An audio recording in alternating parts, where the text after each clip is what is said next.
Bismillahirrahmanirrahim. Assalamualaikum warahmatullahi wabarakatuh. Alhamdulillah rabbil alamin. Alladhi allafa baina qulubina fa asbahna bi ni'matihi ikhwana. Wassalatu wassalamu ala rasulillahil karim. Nabiyyina wa sayyidina Muhammadil amin. Wa ala alihi wa sahbihi wa dhurriyyatihi wa ummatihi ila yaumiddin. Fahuwa mursalun rahmatan lil alamin. والذي باتباع سنته الشريفة أصبحنا للمتقين إماما.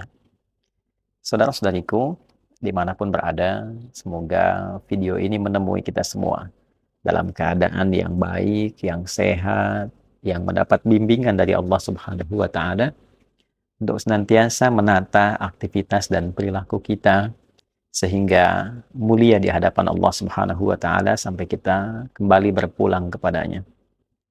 Alhamdulillah, Allah mempersaudarakan kita dengan ikatan iman, yang dengan itu selamat kita dari berbagai macam kepedihan hidup, selamat kita dari berbagai macam kegelisahan, selamat dari berbagai peluang, sifat-sifat dan sikap-sikap yang tidak mulia, dan dengan iman itulah kemudian kita disatukan untuk menjadi contoh bagi semesta seperti yang dituntun oleh Nabi mulia Nabi Muhammad SAW. Teman-teman dimanapun berada, saat Allah mencipta seluruh anak cucu Adam, dan dalam proses penciptaan itu lalu menghadirkan roh dan menyatukannya dengan jasad pada usia setidaknya kandungan di 4 bulan. 120 hari, fase 40 hari ketiga, seperti diungkap dalam satu hadis Abdullah bin Mas'ud radhiyallahu taala anhu dari Nabi sallallahu alaihi wasallam yang sangat viral itu, bahkan ditempatkan oleh Al-Imam An-Nawawi rahimahullahu taala dalam Al-Arba'in, 42 hadis beliau di urutan hadis yang keempat.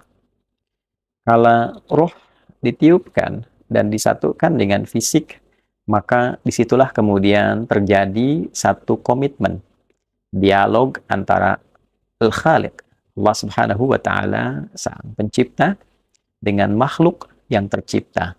Terekam itu semua dalam Al-Quran surah ke-7 di ayat 172. Wa idh akhadha rabbuka min bani Adam min zuhurihim dhurriyyatahum wa ashhadahum ala anfusihim alastu bi rabbikum qalu bala syahidna an taqulu yawmal qiyamati inna kunna an hadha ghafilin. Wa idh akhadha rabbuka min bani Adam.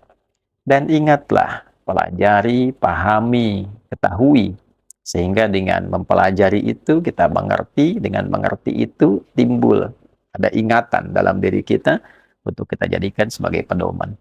Apa yang kita ingat, kita pelajari, kita pahami itu ketika Allah Subhanahu wa Ta'ala, Tuhan kita semua, mengambil satu perjanjian dan komitmen yang kuat. Nah, ini yang ingin saya tegaskan dalam perjanjian komitmen itu, saking mulianya perjanjian ini, saking agungnya, juga dilekatkan di situ unsur nasab. Wa idh akhadha rabbuka min bani Adam. Dan ingatlah Muhammad SAW ketika Rabbmu mengambil satu komitmen perjanjian min bani Adam, dari semua anak cucu Adam. Maka menarik, perjanjian syahadat pertama yang menentukan fitrah dan kemurnian bawaan fitrah itu. Fitrah beragama, fitrah cenderung pada kebenaran, fitrah bertuhan. Ternyata awal pelekatannya berlangsung juga proses penyebutan nasab di dalamnya.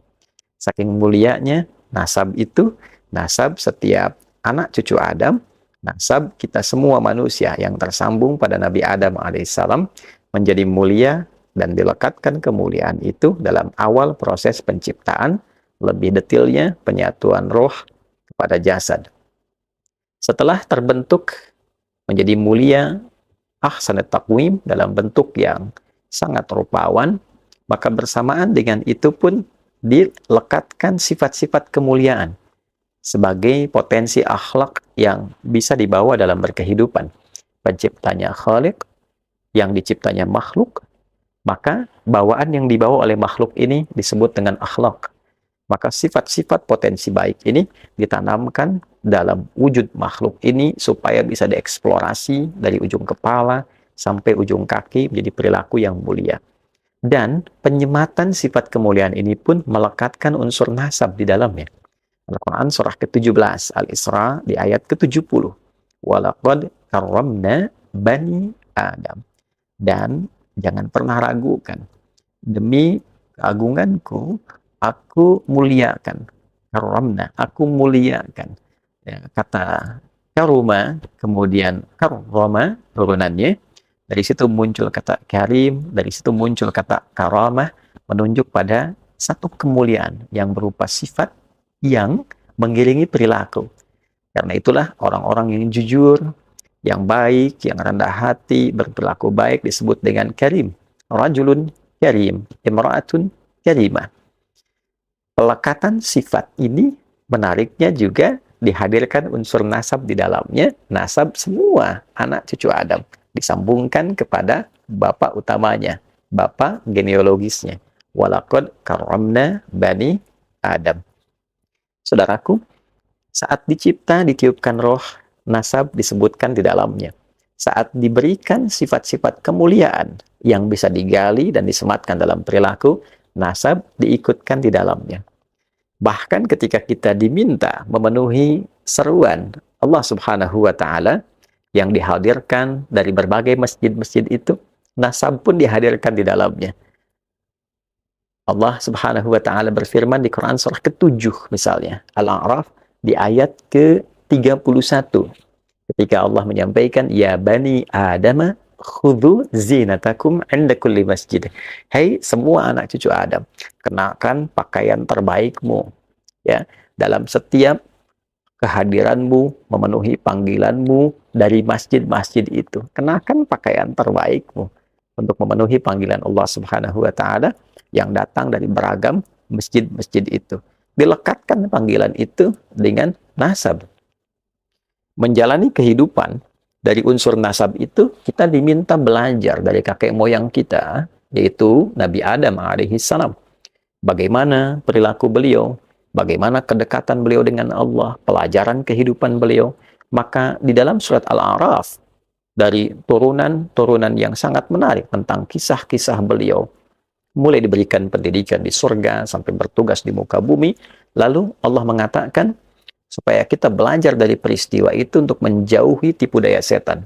Ya bani Adam la yaftinannakumus syaitanu kama akhraja abawaikum minal jannah. Hei semua anak cucu Adam, lagi-lagi nasab disebutkan. Nasab kita semua anak manusia yang tersambung kepada kakek moyang kita, Adam alaihissalam. Hei seluruh anak cucu Adam, jangan sampai engkau termakan oleh tipu daya setan, terkena provokasi setan yang pernah mempedayai kakek moyangmu Adam alaihissalam sehingga mengeluarkan kakekmu itu dari kenikmatan. Diizinkan oleh Allah kejadian itu terjadi pada masa itu untuk memberikan pelajaran pada kita bagaimana kita bisa menghindari, bagaimana kita mendapatkan jalan keluar. Mudah bagi Adam alaihissalam, seorang nabi yang terpilih, dijaga oleh Allah untuk ditetapkan, jangan sampai tergoda. Tapi bagi kita yang bukan nabi, bukan rasul, dan berpotensi banyak tergoda, kita harus tahu bagaimana cara menghindari, bagaimana cara kita kembali saat terjebak di dalamnya. Dan menariknya, itu semua diungkap dengan penyebutan awal nasab. 7 kali disebutkan ini dalam Al-Quran. Ya Bani Adam. Bani Adam 7 kali disebutkan dalam Al-Quran. Mulai dari awal penciptaan penyatuan roh dengan fisik, mulai dari penyebutan sifat-sifat mulia yang melekat pada potensi diri kita untuk menjadi perilaku, lalu juga panggilan-panggilan keindahan untuk menyembah Allah, hingga kewaspadaan dan cara kita menjalani aktivitas dalam keseharian.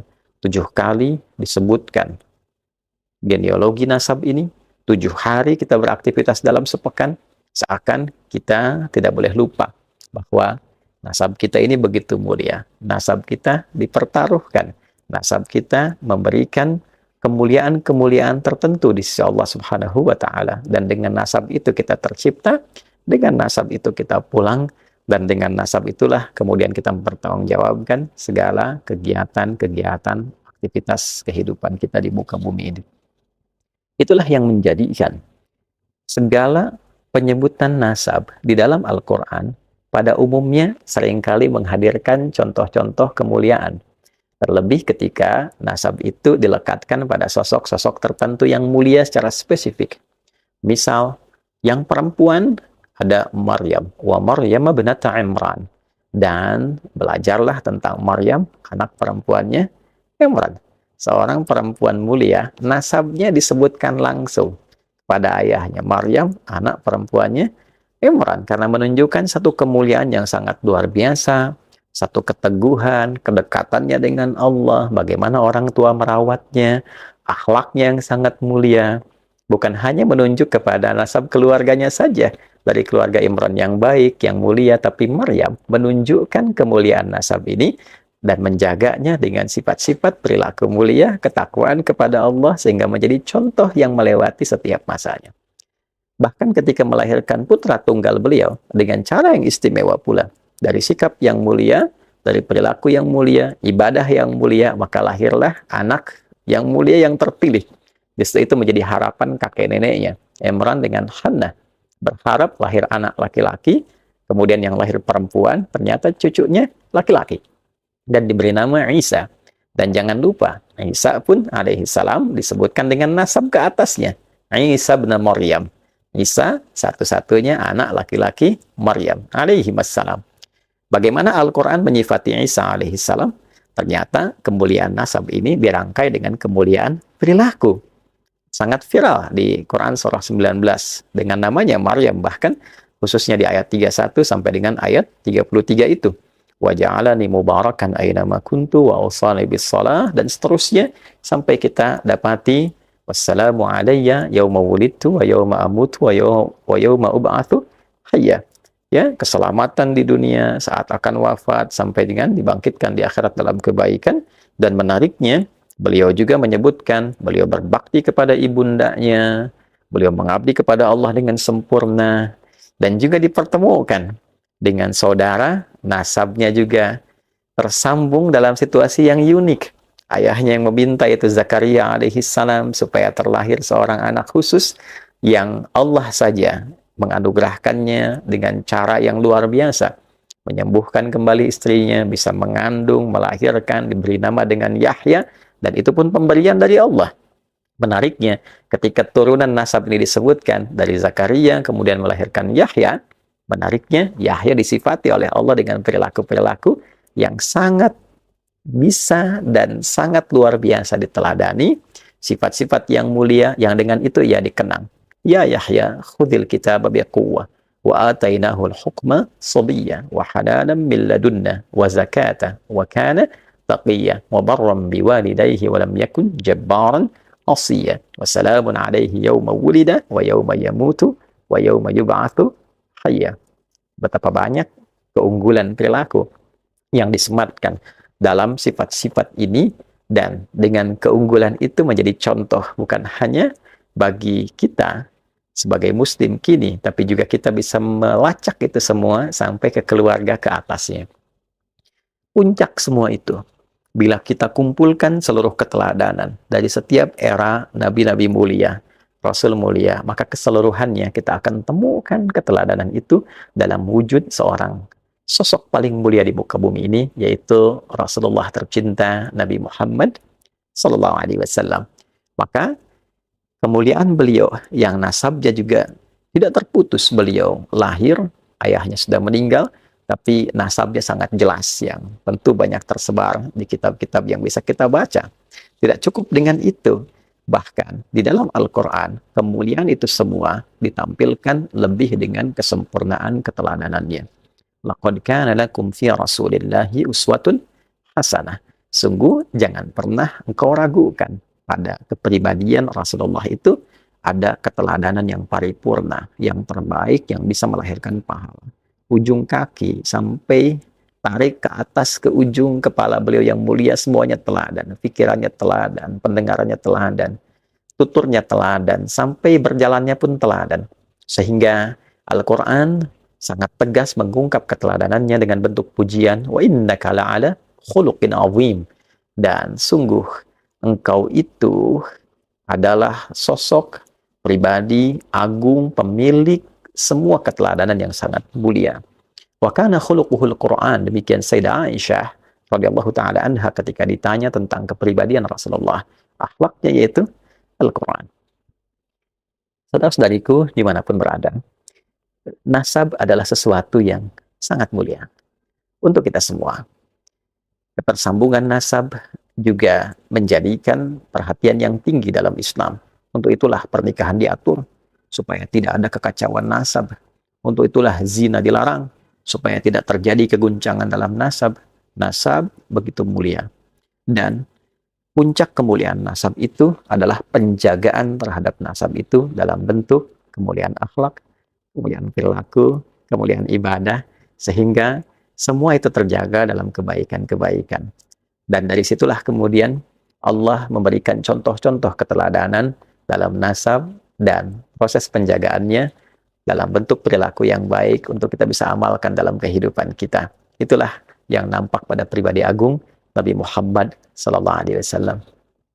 Alhamdulillah, dalam perjalanan setiap masa sampai dengan kini, kita mendapati keadaan diri kita semua tersambung dalam nasab yang mulia, yaitu ke Nabi Adam alaihissalam.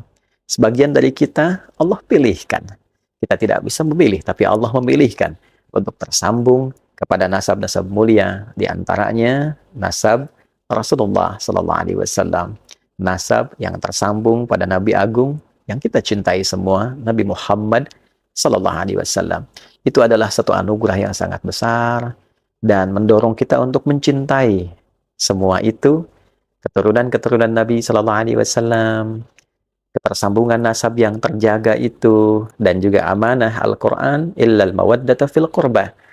Nabi tidak meminta apapun kepada kita kecuali supaya kita bisa berkasih sayang, memberikan perhatian yang baik terhadap kerabat-kerabat beliau.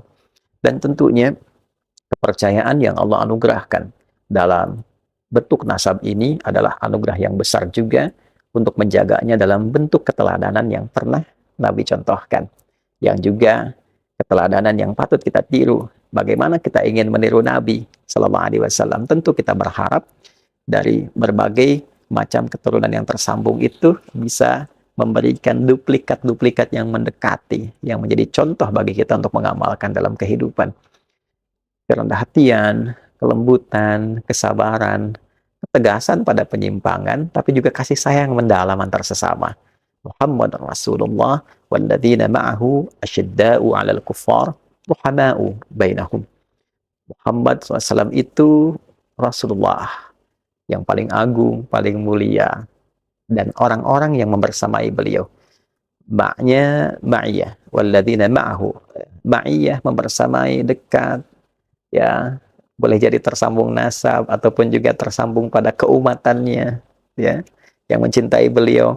Di antara ciri utamanya adalah tegas pada berbagai macam bentuk penyimpangan dari nilai-nilai keagamaan, tapi dalam saat yang bersamaan ruhama'u bainahum, saling menyayangi, mencintai sesama muslim, saling menjaga kehormatan sama insan beriman, saling mendamaikan.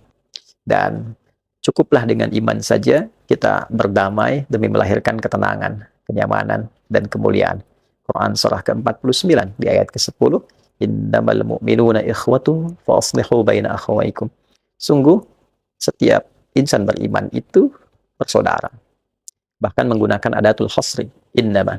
Ya, cukuplah orang beriman itu menjadi punya hubungan saudara karena imannya. Di atas berbagai macam runtutan nasab itu yang tersambung kepada Nabi Adam alaihissalam, ternyata ada satu tali asih yang harus diasah untuk saling mengasuh, yaitu tali iman. Habdu minallah. Dan dengan iman itulah kita menjadi bersaudara. Wa asbahtum bi ni'matihi ikhwana. Dengan nikmat Allah, nikmat iman itu kita bersaudara. Karena itulah bila terjadi satu perbedaan pendapat atau bahkan memicu perselisihan, perdebatan, Dan di antara keelokan insan beriman itu adalah menghadirkan sifat islah, menghadirkan kedamaian yang menyatukan, menghadirkan satu bentuk perbaikan yang mempersaudarakan. Untuk itu, dari mungkin tadi sharing, saya tidak bermaksud juga mengajari, karena sadar diri ilmunya masih sedikit, ya, dan juga sadar diri bahwa kondisi kami secara pribadi mungkin berasal dari keluarga yang biasa saja, juga tidak terlampau istimewa, tapi kedalaman cinta terhadap Al-Quran mendorong kita semua untuk mencoba menampilkan sisi keimanan kita. Di sini saya ingin menghimbau kepada seluruh kalangan tanpa kecuali untuk menghentikan seluruh bentuk perdebatan, sifat-sifat yang mengarahkan kepada perpecahan, yang dipicu oleh polemik-polemik tentang nasab dan sebagainya. Saya kira cukup selesai. Alangkah lebih baik dihentikan saja, karena kita semua adalah mulia. Kita satu bangsa, satu negara, satu ikatan iman. Akan lebih baik bila seluruh problem itu kita tepikan, selesai, dan menghadirkan islah. Saya sangat mencintai dan Masya Allah negeri ini dibangun dan juga dirangkai dengan rangkaian yang sangat indah. Di antara saham terbesar untuk merangkai negeri ini adalah saham keimanan kita kepada Allah Subhanahu wa Ta'ala. Di dalamnya banyak sekali nasab-nasab tersambung pada Rasulullah Sallallahu Alaihi Wasallam yang memberikan kontribusi besar akan terlahirnya negara kesatuan Republik Indonesia, baik di masa perjuangan, penyusunan bagian-bagian yang membentuk NKRI, lambang negara, dan yang lainnya. Bahkan embrio awal berdirinya Indonesia itu juga ya yang menyatukan kerajaan-kerajaan di Nusantara, yang memberikan pendalaman-pendalaman, pengajaran-pengajaran tentang bagaimana implementasi ketauhidan dalam membela negara, revolusi jihad dan sebagainya. Itu seluruhnya teman-teman sekalian tanpa kecuali mengacu pada ulama-ulama kita, dan juga mereka diantaranya tersambung nasabnya pada Rasulullah Sallallahu Alaihi Wasallam. Apakah dari jalurnya Ba'alawi, apakah dari jalurnya Wali Songo, seluruhnya memiliki kemuliaan yang kita cintai. Dari manapun, saya mengajak akan lebih baik perdebatan itu ditepikan. Mungkin Allah menginginkan dan menghendaki itu semua terjadi supaya kita saling mengenal siapa yang selama ini nggak pernah kelihatan. Dari yang nasabnya Wali Songo, yang tersambung juga pada jalur-jalur kepada Nabi Sallallahu Alaihi Wasallam, ataupun juga dari Ba'alawi yang belum diketahui, ternyata banyak ulama-ulamanya yang meneduhkan, yang punya kitab-kitab yang disyarah juga oleh ulama-ulama kita. Saya harap ini adalah satu potensi untuk menyatukan, bukan memecah belah. Kita punya persoalan yang banyak sekarang harus kita hadapi. Persoalan keumatan, tentang judi online, tentang pinjol, keresahan di masyarakat. Saya kira tidak perlu kita tambah lagi dengan banyaknya polemik-polemik yang tidak penting untuk hadir, sehingga menghambat kemajuan, kecerahan, dan juga ketentraman yang selama ini kita harapkan. Kalau setiap guru hanya membuat ataupun dibuat konten oleh orang lain dengan menghadirkan banyak perdebatan seperti itu, maka apa yang didapatkan oleh umatnya? Saya mohon maaf bila ditemukan kata-kata yang tidak tepat. Mohon dianggap sebagai sesuatu yang bisa diperbaiki, tidak ada maksud lain dari apa yang kami sampaikan. Saya kira semoga Allah Subhanahu wa Ta'ala merahmati kita, merahmati negeri kita, dan menyatukan kita dalam kebaikan untuk membangun negeri ini bersama-sama, mencintai negeri ini, dan menjadikan itu sebagai ibadah terbaik kita, sebagai bekal pulang kembali pada Allah Subhanahu wa Ta'ala. Sekali lagi, hentikan polemik nasab, hadirkan sifat islah di antara kita, dan mari kita rekatkan ukhuwah yang dengan perekatan itu kita bangun bangsa kita untuk maju bersama di era yang tidak mudah ini dengan tantangan yang beragam. Orang sudah sampai ke titik yang tinggi untuk menjemput masa depan. Maka saatnya kita membangun islah sebagai pondasi berbangsa, bernegara, berketuhanan yang Maha Esa, untuk melahirkan perilaku kemanusiaan yang beradab dan diawali dengan persatuan Indonesia demi mewujudkan kerakyatan yang dipimpin oleh hikmat kebijaksanaan dalam permusyawaratan perwakilan, dan terwujudlah keadilan sosial bagi seluruh rakyat Indonesia. Adi Hidayat. Assalamualaikum warahmatullahi wabarakatuh.